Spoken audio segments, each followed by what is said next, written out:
Halo semuanya, balik lagi bersama kita dan di video kali ini kita ada iPhone 11.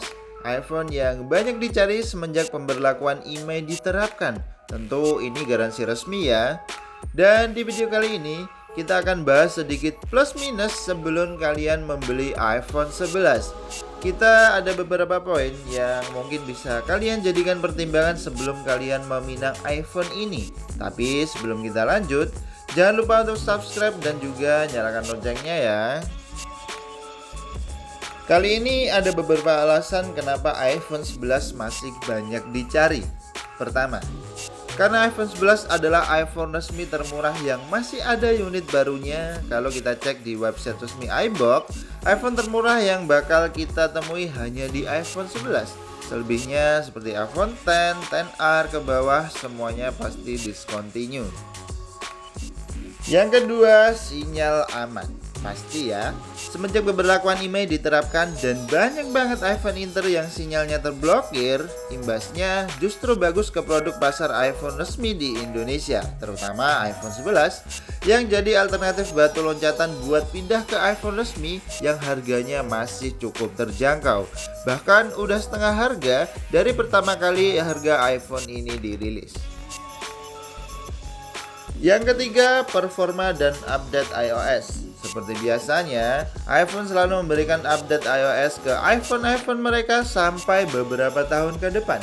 Seperti halnya di iOS terbaru yang sekarang, iPhone terdahulu sebelum iPhone 11 seperti iPhone XS, XR masih mendapatkan update iOS 17. Sedangkan di iPhone 11 sendiri diperkirakan masih akan mendapatkan update iOS hingga tahun 2025 nanti. Soal performa, iPhone 11 dibekali dengan chipset A13 Bionic. Chipset ini dibangun dengan proses fabrikasi 7 nanometer plus dan disokong dengan RAM 4 GB. Yang secara pemakaian iPhone ini masih sangat bisa diandalkan. Mulai kegiatan bersosial media, editing, gaming, semuanya masih bisa berjalan lancar tanpa masalah berarti. Poin terakhir soal kamera. Tidak bisa dibungkiri bahwa iPhone memiliki kualitas kamera yang bagus, terlebih jika kalian pecinta videografi, entah untuk keperluan konten maupun keperluan bersosial media. Hasil videonya bagus, stabil, dan sangat bisa diandalkan. Dan ini adalah sampel perekaman kamera menggunakan iPhone 11 dengan resolusi 4K 60 fps.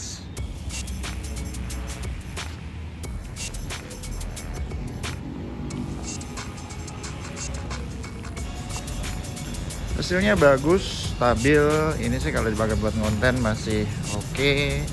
Dipakai buat sosial media, upload Instastory, ini masih cakep banget.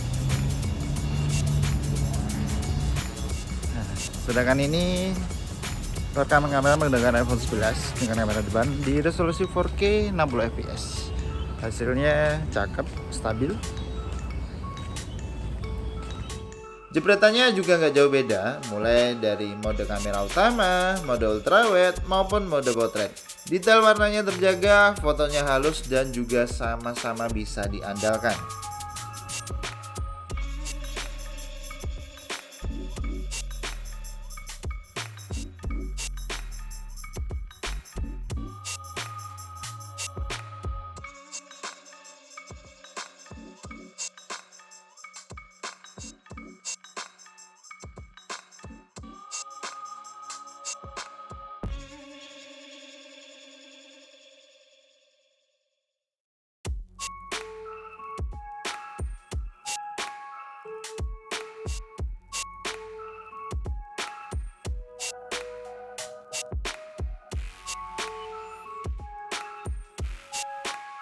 Selebihnya mulai dari fitur-fitur, desain, suara, semuanya no problem.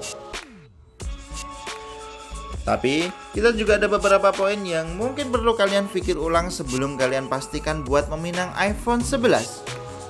Yang pertama, layar. Layar dari iPhone 11 masih IPS LCD dan belum AMOLED. Refresh rate yang dibawa pun baru 60Hz. Yang kalau kita bandingin dengan smartphone sekarang, kita bakalan langsung berasa Apalagi handphone buat jualan sekarang udah ngasih refresh rate paling tidak 90 Hz. Buat scroll-scroll memang kurang mulus, sedikit ada patah-patah di momen-momen tertentu. Yang kedua, internalnya kecil dan belum ada SD card. Seperti yang kita pegang sekarang, ini adalah varian 64GB. Dan kalau kita mau ambil yang varian internal 128GB, kita harus merogoh kocek sedikitnya 1,3 sampai 1,5 jutaan untuk harga resminya ya. Lumayan juga harga jutaan dan internal yang kita dapat baru 64GB. Padahal smartphone sekarang banyak yang jor-joran buat ngasih internal gede. 128GB harga 1 jutaan. Ya meski beda kelas sih. Dan yang terakhir, harga naik ya. Harga iPhone 11 kini naik 500.000 dari harga awal. Varian 64GB jadi 6499 juta, varian 128GB jadi 8999 juta. Harga yang tidak bisa dibilang murah, apalagi kita ada opsi buat beli iPhone Second X garansi resmi yang tentu kita bakalan dapat seri di atas iPhone 11.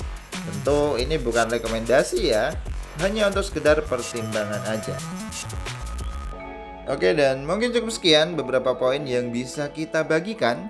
Selebihnya kalian bisa tambahkan informasi terkait iPhone 11 di kolom komentar. Itu aja untuk video kita kali ini. Semoga bermanfaat. Sekian dan sampai jumpa.